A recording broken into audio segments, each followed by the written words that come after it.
Oh man, got the black blood of creativity right here. Here we go.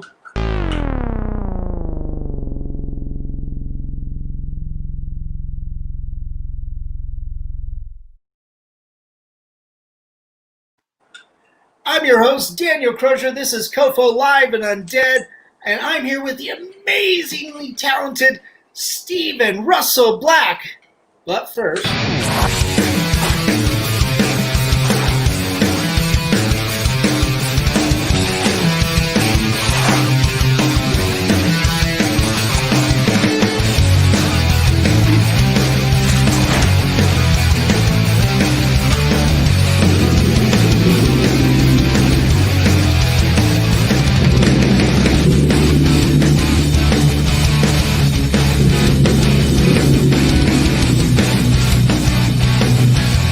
you write something on my face.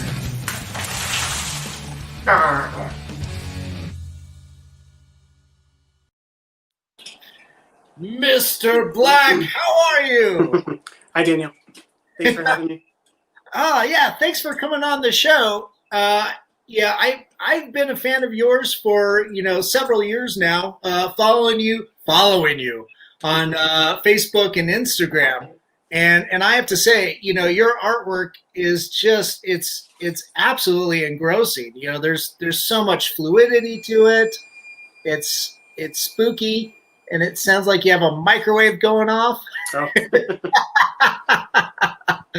Oh. But Stephen, can you tell us a little bit about yourself? Your kind of your upbringing and how you got into horror and art.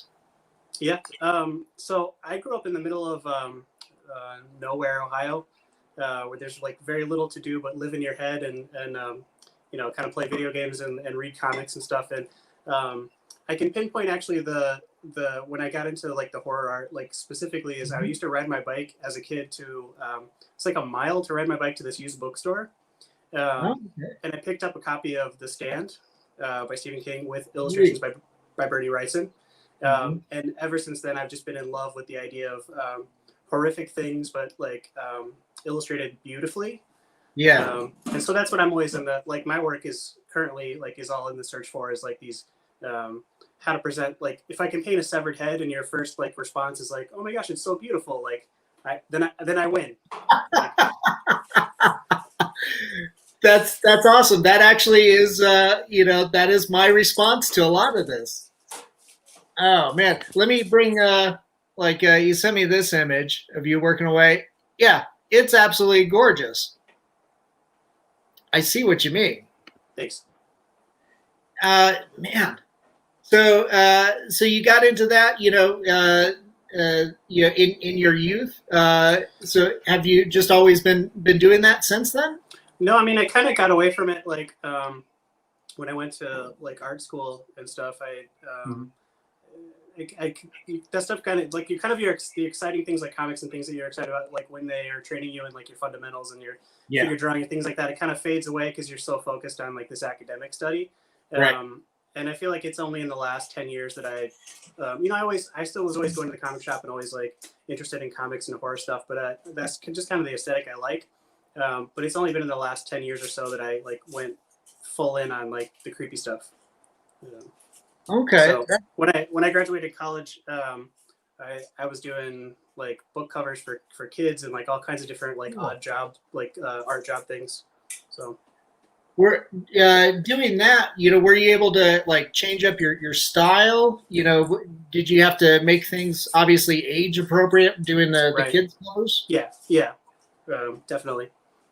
Yeah, it'd be interesting to see some of your your kids' work too. Yeah, I actually took it was like my sophomore year of college. I took a trip to Chicago and put stuff around to like kids book art directors and stuff, and I got a few little jobs there and like whatever, but nothing really stuck to be a full time, and so the creepy stuff is what I love. Yeah, you are absolutely brilliant at it. I love this one. This one seems to be well, it's not gruesome, but yeah, I always love the monster movies. So Yeah. Yeah, there's a lot to be read there. It seems like a young kid, young boy, so maybe adolescence, and the whole monstrosity of going through puberty. Yeah, that But piece is the first piece I got, like kind of when the pandemic happened. Like, so I was doing all these conventions and things, yeah, that shut down. So I hadn't done freelance stuff for a really long time. I was just mhm, kind of in my own fine art um, kind of cycle of doing my own drawings and paintings and then taking them to shows and selling those in prints and books and collections of the work. And I was in that cycle of making my own stuff over and over. But kind of when the pandemic happened, I didn't have that outlet anymore. mhm, So there really wasn't a feedback loop of like going to a show and interacting with people. So to kind of go down a different path when that happened, I started pursuing comic book covers, which is something I've always loved, but I hadn't. right, Initially, when you jump into that, it's not kind of the financially secure sort of a thing to do, and I was making more cash doing my own stuff, so I hadn't really gone for it. But since the conventions dried up, it seemed like the best thing is because I can still do covers. I can, it's still something I can be at home and make stuff and send it out. And so when that all kind of happened, I wasn't sure what I was going to do, and jumping back into illustration was the thing that worked. right. That's cool. I think I remember you doing like a couple covers for IDW, some of their Mhm. horror properties. Yeah, And then is that a piece? Is that a cover work too that you're working on behind you? it is. That's also for Scout Comics, which is the previous piece that you showed was also for Scout. Oh, Um, cool. those guys are great. Um, and this is for a book called Rabid World. Nice. The piece behind me. So it's like 70 to 80% done. I noodle the hell out of every little thing. So I'll keep working on it until I absolutely have to like varnish it and be done with it. But I'm always picking at it, and I just love like meticulous layers and layers and layers and all the texture and detail. Nice. Yeah. What's your medium that you're working in? Is it oil? All the paintings are oils. Yeah. Wow. That is painstaking too. Well, are you adding mediums to make it dry fast? I do two things to kind of be a deadline beater is I use an alkyd white, so Mhm. it's a titanium white that already has like a little bit of dryer in it, um, Nice. and then I use liquid, and I'm painting in pretty thin layers. So after about 3 to 4 hours, the painting's touch dry, and you can do another layer on top of it. So I would say if you paint in the morning, you kind of leave it Mhm. all day and come back to it in the afternoon. You could have two settings in the same day if you wanted to push it that much. But I only do 2 to 3 hours a day. Nice. Wow. For as much work as see you post on your social media, it seems like you're constantly working. Yeah, yeah. No, I'm obsessed. I'm constantly working. Yes. Okay. Okay. Cool. Well, in yeah, while you're painting, are you still turning out pieces that are just the illustration, the graphite, and the pastels? Oh yeah. So I paint in the morning, Hmm. and then I draw in the afternoon and evening. Like, Cool. I feel like painting's the hardest thing that Mhm. I'll do in the course of the day. Drawing's like super second nature to me. Like breathing, I'm just like it's not always a struggle. Yeah. Um, but painting for me is it's not new, but it's fairly new for me as a finished technique. I was drawing like for so long, and I always wanted to make large scale paintings, Yeah. but the drawings just took off, and they were so easy, um, much more easy because you can just carry around a piece of paper. And I was drawing on the bus. I was drawing like at my day job. I was drawing like everywhere. It's like lower barrier to entry. You can kind of just carry around a sharpener, a pencil, and a piece of paper, and it's like Yeah. easy. The painting requires much more of you to sit there Right. and be engaged with it for hours and hours and hours. So yeah, I'm still drawing all the time. Just the painting I've kind of worked out as I do it in the morning, and Hmm. then no matter what happens the rest of the day, I've gotten my painting time in, and so I don't have that gnawing feeling of like I should be painting, I should be painting. Like Yeah. yeah, so that Man, that's fantastic. It's nice. to be able to switch back and forth. Having it seems like you have like 2 or 3 projects going on at the same time, right? Mm-hmm. Yeah, always have a couple of things going at the same time, and it's nice with the oil paintings too, because you can work on something, and then as you can tuck it aside, and then as it's drying, start on the next one, and you constantly have like a little rotation of like 3 or so pieces, where one's on the easel I'm working on, and then I can quickly like throw it up on the shelf that's behind me there, and then while that's drying, you start working on another one, and then once eventually you have one of those is finished, and you're varnishing that and starting a completely new piece, and it's kind of like 3 pieces or so is like a comfortable mix to kind of have in the production schedule at all times. As you're wrapping up projects too, with juggling all those, I always love as an illustrator too, having that small sense of accomplishment, and then compels me right back to working on the next thing. Yeah, it's really that kind of feedback loop of like for me for the comic covers is cool, because the box of comics will come to my house, and so the piece I did a few months ago, I get to see printed on the cover, because the company sends me a box of the comics that I've worked on, so I get to see it in print, and so like I see it like the piece I'm working on now won't come out for a few months. But the piece that I did a few months ago just came to my house in a box, like the finished product. So that's really cool to have that loop of starting on one and one coming back to the house, and one going out. And it's like sending your kids off to college, and then they come back and they have a PhD. Yeah. It's that's so cool. hard, because you don't really know what's going to hit, right? You can. Right. You can do all your homework in terms of like, I've researched the subject matter. I think this is a cool idea. I've put together to the design. Like I've worked hard on making the drawing right. Like, you can put all that stuff together, but until you put it out into the world and get that feedback from an audience, you don't know if it's going to connect with someone or not. Although we're a little, with the social media and stuff, like I share a lot of my process, so I can kind of tell a little bit ahead of time that like, oh, this is something that people are really, really digging, or. That's cool. Do you find that social media, obviously financially might not be the most equitable right now as was your convention days, but do you find that a little bit quicker on the feedback, and helps you inform things? Oh, it's almost immediate. And when I do just the fine art stuff for myself, I almost use, because I'm so prolific with the drawings. Mm-hmm. I'll do, in the course of a week, I'll do a few drawings, and if I post those up and one is just crazy far and away really popular with people, then I turn that into a painting.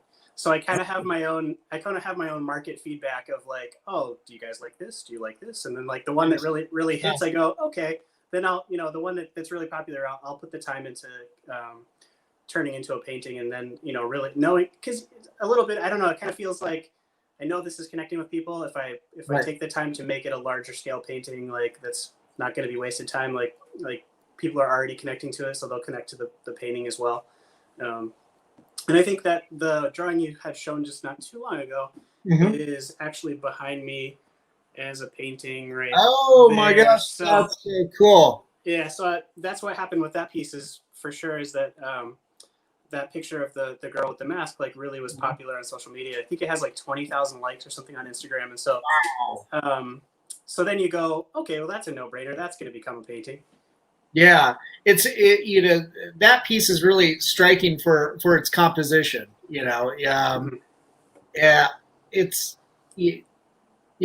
when you sit and research the subject matter. I don't know what research went into that particular piece. But just the cutting off the hidden details, and then the really realistic taxidermy mask. Yes. Man, it's so striking. Thank you. Yeah, that's definitely one of my favorite pieces of yours. Thank you. We are getting a few comments coming in, so. Matt Campbell, he's a huge fan and loves seeing your work. Thanks, Matt. And then Andre Lewis, definitely need a horror film Comic-Con here in Colorado. Well, Andre, we actually, Stephen, you might not be aware of this, but COFOH Live Undead is in support of Colorado Festival of Horror, and so technically, we hope to have a lot of artists when we can actually have a physical event. So Sure. hopefully we can get Stephen Russell Blackout, sometime. If we're ever able to have a physical event, we'll see what this year brings. Everybody's playing things by ear, and then John says, "What's up, Mr. Black?" Hi, John. So got a few fans chiming in. You mentioned earlier that once you saw Bernie Wrightson's work, who's just amazing, and unfortunately he's no longer with us. I think he passed away a few years ago. Yep. What really kind of drew you into his work? Just the composition and the rendering. Like, I'm a huge design nerd, so like the first thing on the page is like really like the design of the page for me, and then because it's kind of that the thing of I don't know if you've heard this before, but 30 feet, 3 feet, 3 inches. So right. if you're 30 feet away from a painting, you're like, oh, there's something exciting about it, but that excitement just comes from design because you don't really see maybe necessarily what's happening in the picture yet.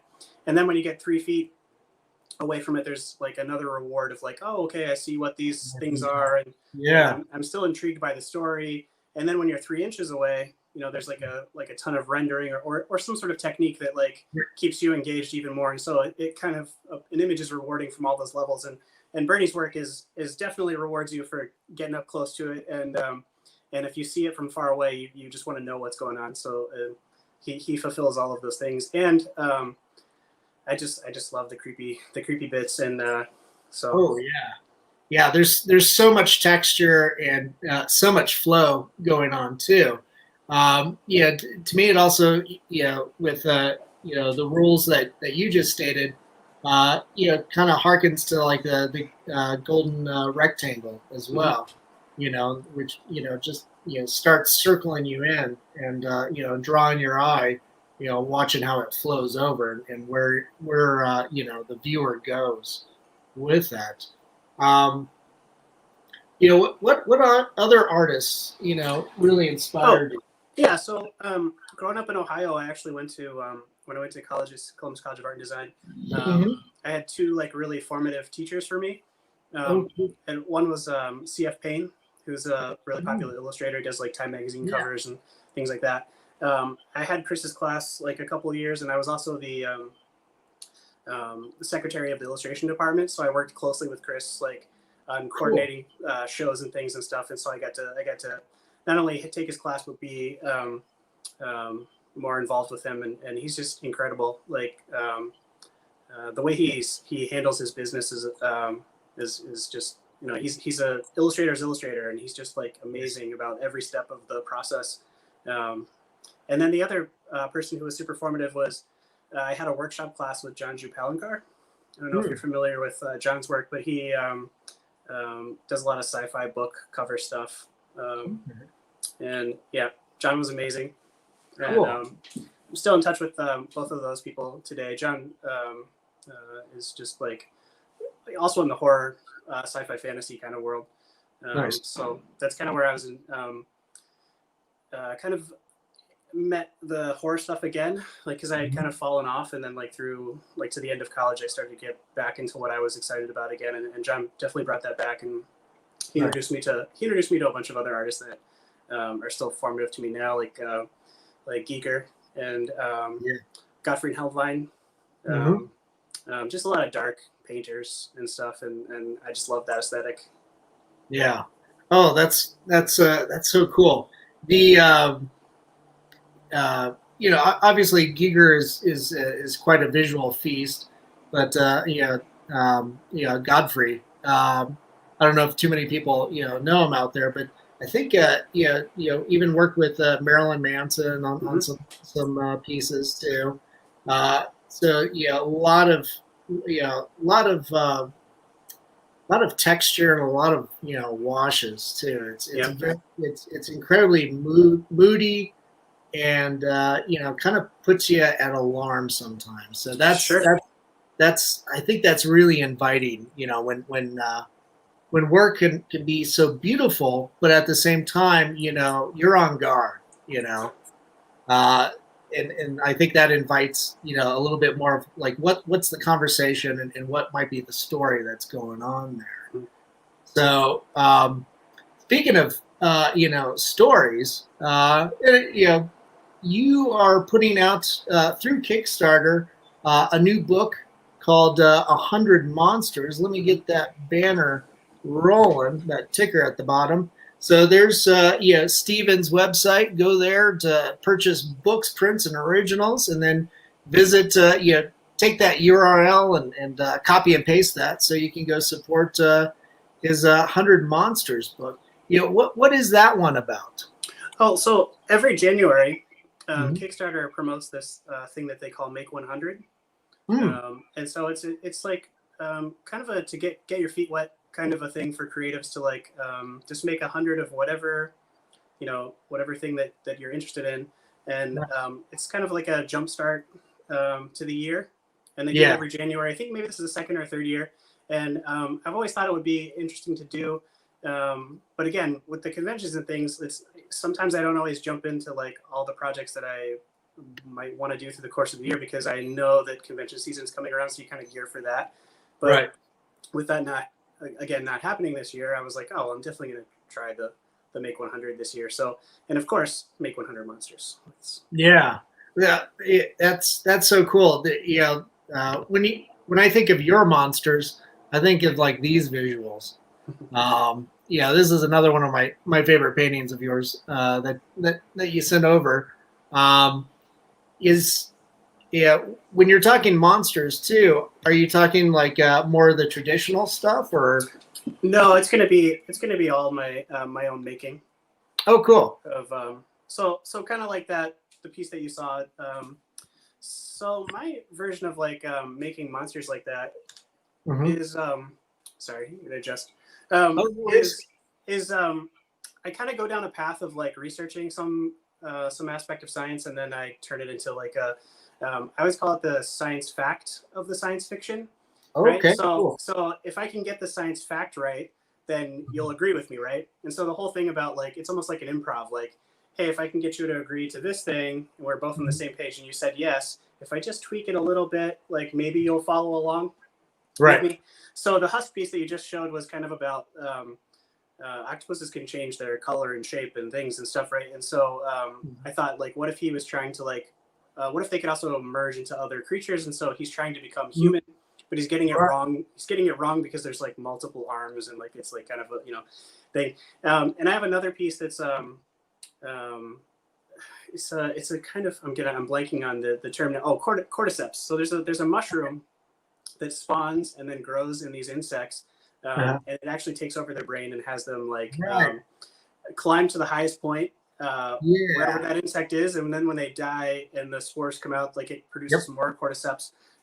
And so I had some of my images have come from that science fact, where a cordyceps and the idea of their life cycle and things like that I've tried to portray in drawings. And so I'm really fascinated by taking, I love science fiction and horror, but I think it's the best when you find like a science fact that you can kind of convey and people agree with, and then if you just tweak it a little bit, maybe you'll still come along with me. Maybe you'll follow, you'll follow the story. That's cool. It doesn't, it kind of reminds me of something like this. When I look at this, like it seems like the poor top of the lady's head is molding away, or maybe this insect might have eaten it away. I don't know. I love the wings though. Oh, thanks. That piece is called Sands of Time. So it's kind of like humanity blowing away in the wind, and this new odd creature like emerging, because the creature's kind of like a combination of several different things. There's like a part of aphid wings And Yeah. I'm kind of collaging and merging all different kinds of stuff. There's a grasshopper and with different kind of legs and different kind of stuff. So I love collaging and merging all kinds of different stuff together too, to kind of come up with something that feels new or different. Man, it's absolutely so cool to see this. This one is one that I find incredibly striking, just because of the composition.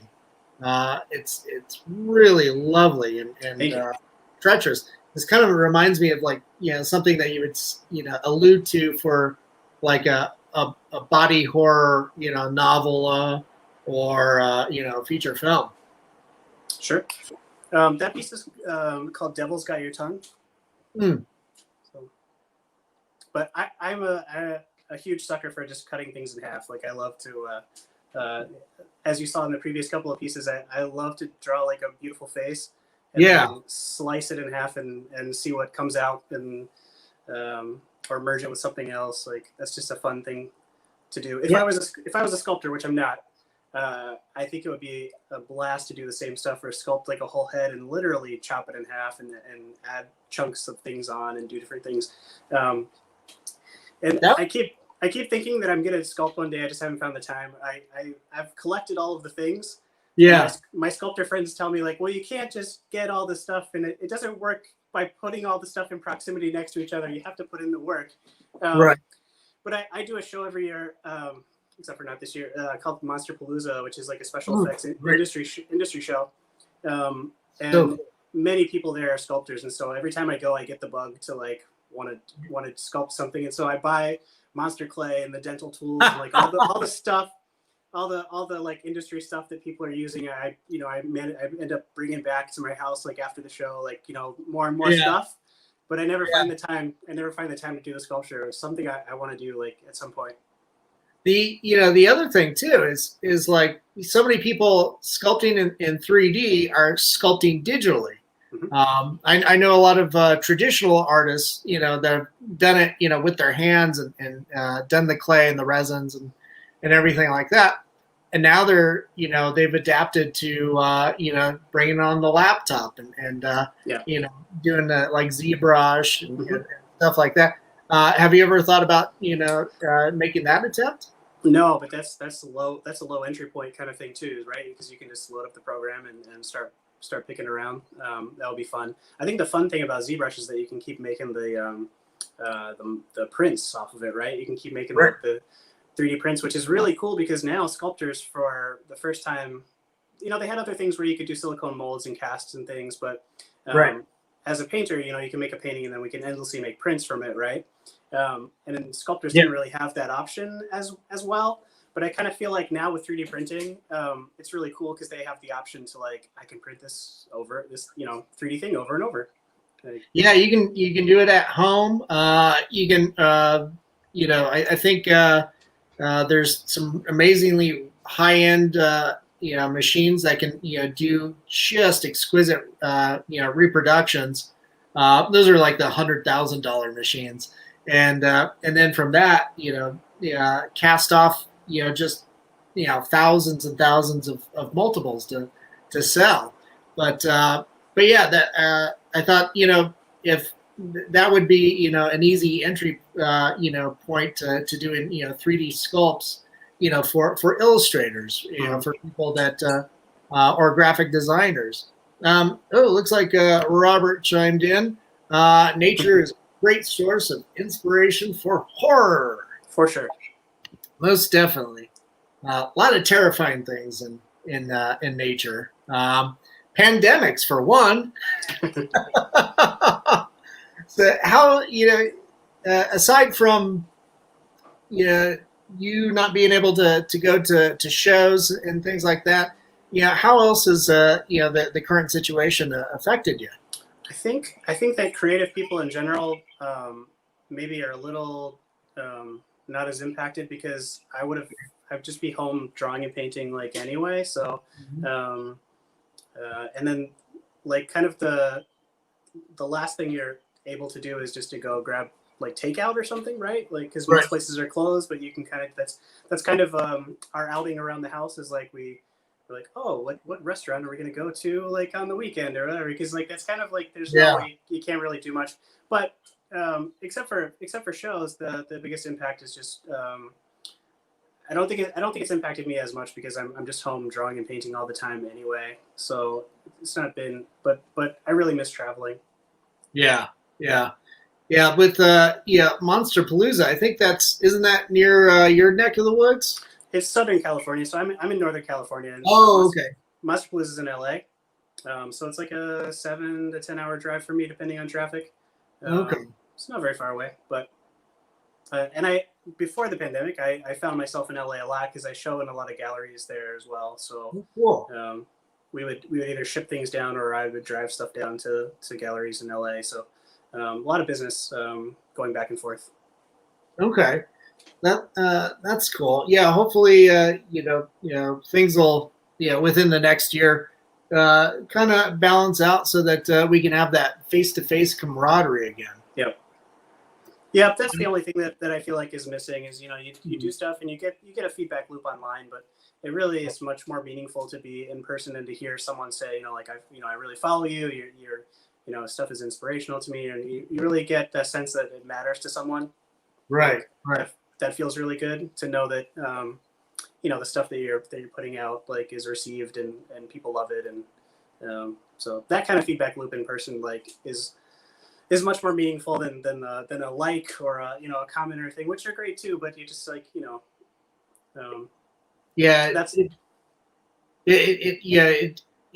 like and a comment sometimes online just doesn't feel as personable.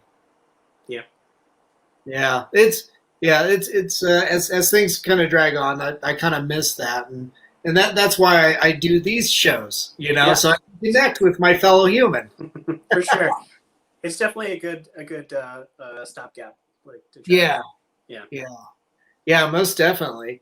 The some of your work too, like you were talking about how things kind of transition, not just like cutting things squarely in half, mm-hmm. but absolutely gorgeous, and a lot of the stuff is pretty fun.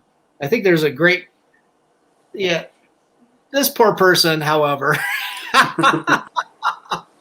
But it seems like a little bit of humor too. It's like, hey, this is why you feed your pets.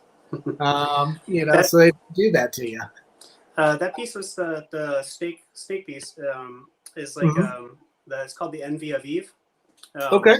And so Chris Velasco, who curated a show in LA, and he did picked a few different people to do the 7 Deadly Sins. And so that was a show at Copro in LA about and he just picked different artists to do their interpretation of the sins, and so I got Envy, and that was my piece for Envy. Oh, cool. Yeah, then this one I absolutely love that one as well. Nice. Yeah. Can you tell us a little bit about why you composed this one? So I'm into I guess people call it body horror. Right. I didn't know there was a term for it, but like things melding into other things or multiple limbs and different like I just love that aesthetic. It's just something mm-hmm. that like that I'm drawn to, and the 3 eyes being eyes being the window to the soul, like and that one's called in German the Father, the Son, and the Holy Ghost. Okay. And a lot of times I title pieces in German. I just think it like as a nice tie back to my heritage, and I just like the way it sounds, and so. Body horror is certainly a big theme, I think, throughout a lot of your work. I always find out these things after the fact. Like I was drawing a ton of octopus stuff, and people at conventions would tell me like, oh well, you're clearly into Lovecraft, right? You're clearly into Lovecraft, and I'd be like, no, I've never read it. Like I don't know any. So then I'll search out the thing that they recommend, and I'm like, oh okay, I see how you would see that this is part of that. But I wasn't a fan before, and the same with the body horror stuff. People would always say, "Oh, you're body horror, right?" And I'm like, I guess so. Like, I didn't know, like, is it creepy to you? Like, I don't know what. And then I hadn't watched what is it called, the Cronenberger films. The Cronenberg films, yeah. So like Videodrome, The Fly, Yes. that's a huge body horror So film. I saw The Fly a long time ago. I hadn't realized that that was like Cronenberg, but then when I watched Videodrome, I was like, oh, okay, Yeah, no, I totally get it. Yeah, this is my jam. Like, I totally, yeah, I'm into this. yeah. He's got a lot of his catalog of films, do deal with a lot of that, a lot of those themes, and some of the more existential things that go along with it, or like one, I think with the Fly, one of the analogies was um, dealing with not only body horror, but becoming like a father, or big life changes, even like talking about the AIDS pandemic, which Mhm. in the '80s was such a big thing that wasn't at that time wasn't really being discussed Mhm. as much as it should. So yeah, it's I love Cronenberg because it's always very topical, and a lot of psychological things to just kind of munch on. Also loved about him that he, like many creatives that I seek out, is Mhm. I love how they go down their own rabbit hole of Yeah, crazy, right? right. And they just like seemingly, and I think of it in terms of like coal mining, right? Like they go down this Mhm. deep well of stuff that no one else is going down, and they find these beautiful gems of ideas, right? And then they bring them back up and they go, look what I found, like, in this crazy place that no one was going to go. And Yeah. Cronenberg felt like that to me. It felt like a very like breath of fresh air kind of thing, and like a Mhm. creative thing that I hadn't seen before, but it kind of like was akin to the images and things that I was expressing in my work. Right. Um, and then when people were like, "Oh, well, you love Cronenberg, right?" and I hadn't seen it, and so now that I've seen it, I'm like, "Oh yeah, I get it. I get why you connected those dots, and yes, I do love it." Yeah. Yeah. As far as like filmmakers go, like Cronenberg, John Waters, who is one of those that always presented, sublime, tasteless, Mm-hmm. cinema. So like Pink Flamingos and things like that. Um, they always present these ideas that you're right. Nobody else is going to do it. But they always find a way that find these hidden gems that nobody else would ever put out, Yeah. nor think to. Yeah. Um, Some of the like odd inspirations or things that like I pick up on is like so I'd seen a couple of David Lynch films, and there was something about it I really liked, and then I saw a film yeah. called Lynch on Lynch, which was just a few hours of like footage of David Lynch just doing stuff around set, and Okay. I really fell in love with him when I saw this clip of him building he was carving something out of wood, um, Mm. and he was real obsessed with it for like 2 or 3 days, like carving this thing out of wood. Like I think it was a little horse or a little something, and then meticulously painting it. And it only showed up on screen for like 2 or 3 seconds or something, Okay. So it was like not completely not consequential to the film like whatsoever. But he like Yeah. the video that I saw was him just obsessively making this thing because he had to have it, like, and I was like, yes, like I want to go down the rabbit hole with you, like I'm Yeah. in, I want Yeah. to see all the films, I want to like know all the stuff about you, like this. Yes, so good. Yeah. Yeah. He's well, and yeah, he himself, comes from a fine art background Mm-hmm. too. As a So painter. yeah, yeah. He's always one of those guys that's incredibly fascinating because you sit there and watch his films, and they do tend to be very painterly. Mm-hmm. There's always a composition and to it, and it's never like in terms of like concept and presentation, it's never boring. Right. Uh, no matter what your preference or your taste is, sometimes it's hard to get through some of his films. I think it's tough for a lot of American audiences because he has Right. more of a sort of a Japanese aesthetic where it's like Oh, yeah. you just want to build a world and feel like you're living in that world for a specific amount of time. Right. It doesn't necessarily have to have a like point, like move from point to point, like, oh, there's this character and then this happens to him, and like there doesn't necessarily have to be a 3-act structure to the storytelling. Right. Like Right. they just want to create a believable world that you get to live in for a certain amount of time. And I think he totally has that, where you fall into this completely other like world. At least I get that from him. So and that's what I really like about it. Yeah, some of his more encapsulating films that I really gravitate towards is like Eraserhead, Blue Velvet, and of course the Twin Peaks series. The original Twin Peaks, and then the Showtime, the season that was on Showtime.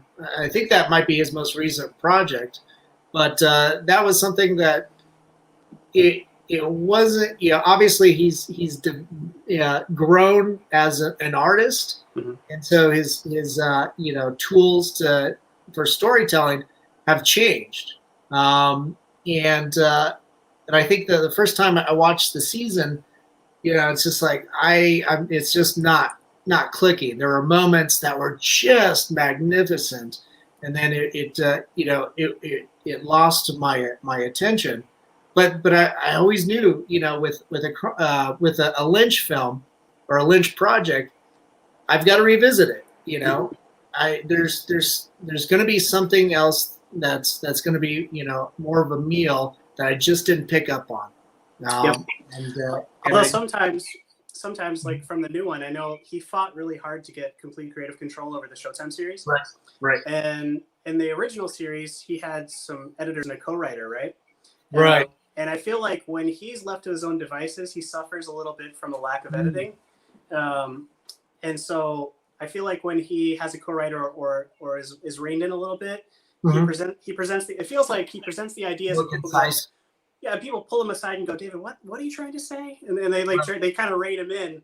But when he's left to just go crazy, and a great example is in the Showtime series, there was an episode that was 2 hours that was almost wordless, that just showed Kyle MacLachlan turning slowly into I dust, remember that, and then goes into a light socket. I think that's the episode. It's like 2 hours. It's wordless and like it's beautiful to watch. Like it was amazing. Like it's but someone watching that for 2 hours like without a word. It's a little.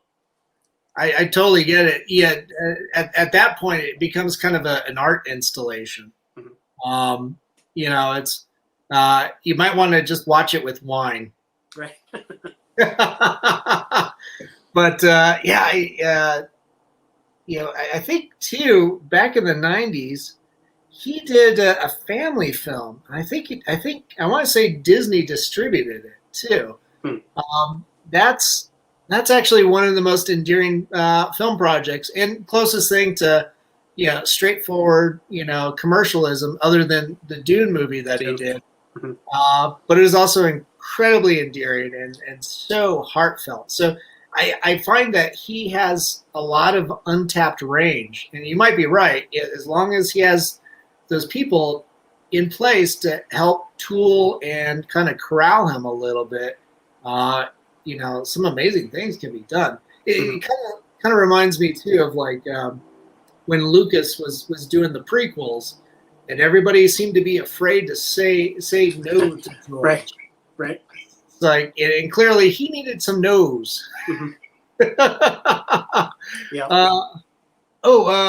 Looks like Robert chimed in. I love seeing your progress shots when you're drawing because of the way you set us with the normal part of your drawing, and then you reveal the horrific part.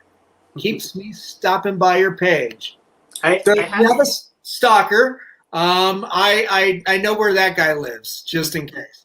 I had a very specific. I'm glad that he says that, and I've heard that from some other people. And I had a very specific strategy when I started Instagram, was to start the drawing in the morning, and it would only show what I call the science parts of the science fiction. So it would be like a plain, I just start to draw like a beautiful woman's head or something, but there'd be no creepy bits yet. And that would be the start in the morning, and I'd post that, And then later in the afternoon, as I started to like dive into the creepy stuff, like I would show how it was, I would show another progress picture on Instagram, and that would kind of delve into the creepy stuff. And then in the evening, I would post the final drawing, and I'd post it for sale. And for a period, I did that for 75 days in a row, Cool. where I completed an 11 by 17 drawing every day. Wow, that's amazing. That's awesome. It was a big push, but it worked to like build a social media following and audience. That was like my main strategy for doing that, and Cool. and it was fun, and it kept people coming back to be like, they would literally like comment like, oh, what's gonna happen to it, but like, I gotta come back later, like, and to see. So I kept people coming back, and it's fun. It's a lot of fun, and I still do that, and I still get a huge kick out of starting something very simply and innocently, right? Like there's just there's a young lady walking. What's going to happen to her? And then, yeah. Yeah. That's cool. It's a wonderful, hook to, bring people in. By doing that too, do you, do they become participants in, the art of or the storytelling of the art? Like in terms of has someone's comments influence like where I took something? Right. I don't know if that's the case, because I think a lot of times I'm posting ahead of myself. Okay. Because so I'm already farther ahead than you see what I've been working on.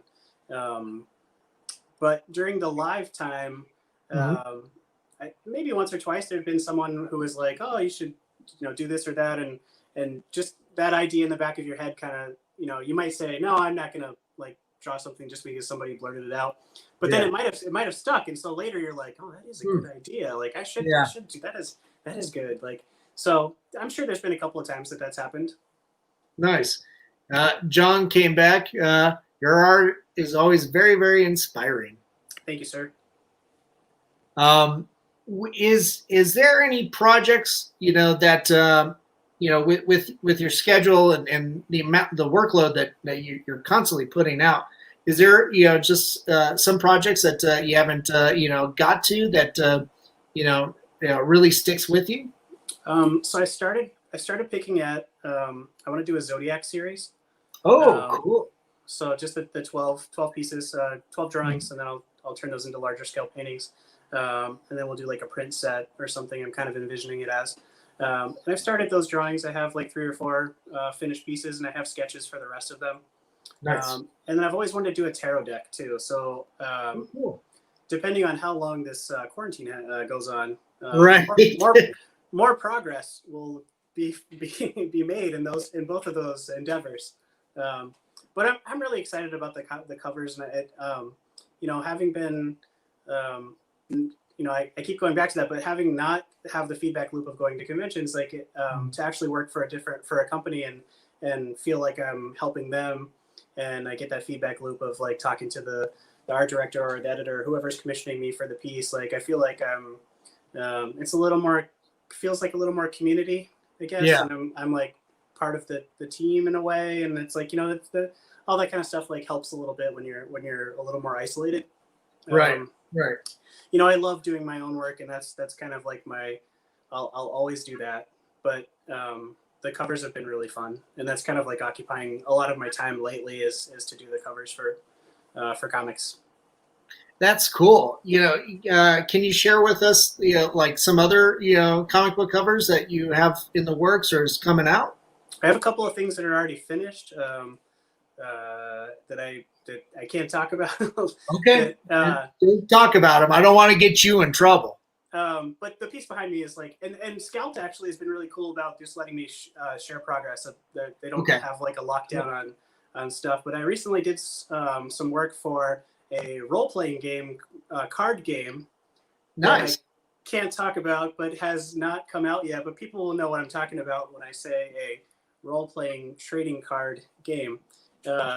So that'll come out hopefully by the end of the year. And I think it's scheduled for end of 2021. So that'll be fun to finally reveal. But so it's a few different illustration clients like this year, not only the comic book stuff, but some other things that just are in the pipeline. But I finished my work, but the actual product hasn't come out yet, so I can't share it. But the covers are super fun. I always like when I was a kid.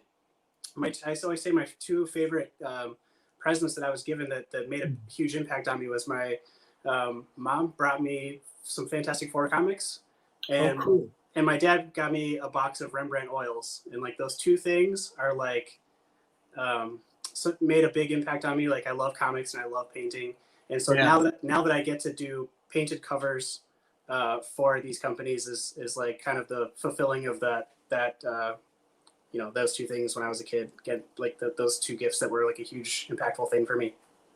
That's awesome. Yeah, I absolutely love it when parents, can really support, what your kids do too, especially at such an early age. Yep. The one thing I'd love to see for you one day is to see you your body horror take on some superheroes. Oh, yeah. Well, if the covers keep going well, hopefully more and more of that stuff will come in. I wouldn't say no to a Swamp Thing. Right. I love Swamp Thing. Yeah, it's like that's a lot of people have their list of like, oh, I want to draw Batman. I want to draw they have like their list of characters that they would want to work on, and mine tend to be like the B-level people. Like I want to do Swamp Thing. I love John Constantine. So like any of the like Hellblazer stuff or Doctor Strange is okay, but he's like kind of too frilly for me. Like I love Constantine's just like super down to earth, and I would paint the shit out of some Hellblazer covers. Yes. So if anybody's listening, I would love to do some more. Yeah, come on, DC, let's go. Hire my friend Steven. Damn it. I would love to see Swamp Thing and John Constantine, done by you, or the other one I love is Dead Man.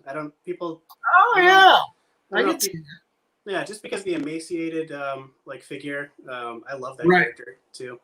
Well, when it comes to Dead Man, like the emaciated version that like Kelly Jones, where his costume is just dangling off his skin is absolutely gorgeous. I could see you doing that. I mean, because you've got that fluidity of fabrics and motion in those kind of monolithic poses too, that I think would be absolutely striking. I would if it was your art on that cover, I'd buy it cover. So that's pretty cool. The cover I think you showed a little earlier of the Atlantis piece of the guy coming out of the water. Right. I like Eric's work so much that I signed on to do a full issue of that. So. No kidding. So you're going to be doing sequentials? Yes. Wow. I cannot wait to see that. When you haven't started on that, have you? I have Eric's script, and I've started the breakdowns. So I'm kind of deciding how I want to do the finishes. Because I want a lot of tone and value in there, and I'm not sure if I'm gonna just do an ink and digital color thing, or if I'm gonna do some washes or what. But so for right now, I'm just doing everything in the breakdowns, and then I'm gonna do traditional graphite kind of pages, and then we might layer some more stuff on top of it. It won't be fully painted, but just ink and color probably for now. But that's cool. I can't wait to see that. Thanks. Yeah, looks like Robert just chimed back in. I'm ready to blackmail you now, Steven. LOL.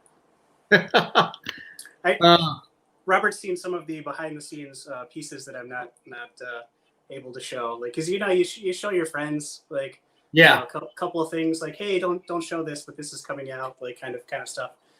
Friend DA, right? Like there's you sign ND non-disclosure agreements, but then the there's FDA. Then there's like the friend DA where you're like, hey, I'm showing you this, but don't really tell anybody about this.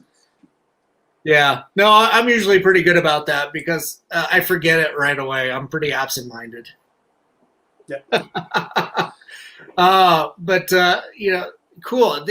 Yeah, Stephen, it's been fantastic having you on and chatting about your work and for everybody that's out there, just a reminder: make sure to go to his website, StephenRussellBlack.com, for books and prints and originals, and make sure to copy and paste the URL in the ticker below to support. Steven's 100 Monsters Kickstarter running through January, right? Yep. I'll be finished end of January, and we're doing. I'm doing live drawings of all the creatures going forward. So the first one I finished and put up as a sample, but all 100 will be live streamed and time lapse of the creation of the characters. So I'll be posting all of those through the rest of the month. Wow, yeah. If you want to get to know, your process, yeah, definitely. Everybody should tune in. Mm-hmm. And man, that's going to be. How long does it take you to draw? Because you're still drawing 11 by 17s, right? These are going to be 11 by 14, but it's pretty close to the same size. And the drawing takes me. It's deceptive because I've been drawing for forever, and I'm probably faster than people who are like very curious about the exact time. Is that drawings take me 3 to 6 hours only. So okay. But that's spread out over, you pick something up and you pick at it, and then you put it down and come back and forth to different projects and things, and I'm painting and then jumping back to the drawing. But typically drawings take me 3 to 6 hours. Okay, cool. So potentially people could be having a peek inside of your creative life for 3 to 6 hours at a time. Yes. Oh man, make sure you wear pants, sir. People are saying that it's hard. The marketing part of like the art job is hard, but it's really like you're already doing the stuff. If you just take pictures along the way and kind of relay the story to people, I think we've had it the easiest of any other creative like person in any time in history, of just being able to like, hey, I'm in the middle of this painting. You stop for a second, take a picture, share it with everyone, and so a lot of people have get to follow along the creative process of a piece from beginning to end, like. You never had access like that before. It's right. I think a lot of people are especially are curious, naturally of the creative process in general, but everybody's who works in the arts, they all have their own processes and kind of quirks and everything. So I think it's always exciting to see how people work, and it's always also inspiring, I think, too. Mm-hmm. Sure. I know when I was a kid, like you would hunt through every like magazine when there was an article about a how-to, right? You would like be like, oh my gosh, I have to get that new magazine because it's got rights in this process or somebody's process. And these days, when you're following somebody on social media, you get to kind of see all that stuff unfold daily. So it's really cool. Oh, that's fantastic. Well, Stephen, we're just about out of time. I want to, thank you for being so generous with your time and coming on and chatting about all the cool stuff that you do. It's very inspiring and makes me want to get back to the drawing board a little bit more too. Right on. Yeah. And, for everybody out there, just one more little message. This weekend, we've got screens, all you can eat with the Denver, film. So visit denverfilm.org and go to the virtual cinema link, and you'll see this wonderful marathon of films with horror movies that all pertain to eating in some capacity. I think they're all surprises, so definitely go there and check them out. It's a marathon. It's online, and it's through Denver Film and Screen with Teresa Mercado. So anyway, Steve, again, thanks for your time, and for everybody out there, thanks for tuning in, and thanks to Alien Donut Films, my sponsors, Bill and Angela, and to my producers, Stefan Santa Cruz and Amanda Armstrong. Hope you guys are doing okay. Everybody else out there, be good, take care of each other, look out for each other during this pandemic and crazy political times. Oh my God. We love you. Have a good night. Steve, go ahead and stick around for a minute. Right on. Thank you.